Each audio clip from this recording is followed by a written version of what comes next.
Which of the following is not correct trigonometric identity. So ఇచ్చిన దాంట్లో ఏది correct కాదు అన్న ట్రిగ్నోమెట్రిక్ ఐడెంటిటీ. సో మీకు కొన్ని ఇంపార్టెంట్ ట్రిగ్నోమెట్రిక్ ఐడెంటిటీస్ తెలిస్తే ఈ ఆన్సర్ చాలా సింపుల్గా అయిపోతుంది. చూడండి, ఆ ట్రిగ్నోమెట్రిక్ ఐడెంటిటీ చూస్తే ఫస్ట్ దానికి చూడండి. ఫస్ట్ మీరు కనుక గమనిస్తే కాట్ అండ్ కొసెకెంట్ ఉంది. సింపుల్ అండి. Cosecant square theta minus cot square theta is equal to 1. ఇది అందరికీ తెలుసు.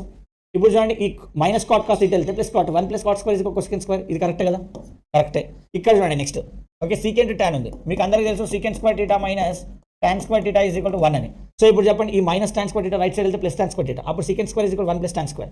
Secant square is 1 plus tan square, ఇది కూడా కరెక్టే. మరి 1 మైనస్ సైన్ స్క్వేర్ ఉంది. ఈ సైన్ స్క్వేర్ పక్కన పంపించండి. అప్పుడు ఏమవుతుంది? Sine square theta plus cos square theta, అంతేనా? So sine square theta plus cos square theta, ఇంత obviously you know that it is 1. Sine square theta plus cos square theta 1, ఇది కూడా correct. It is very simple. Cos square theta minus sine square theta 1 అయితే అవ్వదు కదా.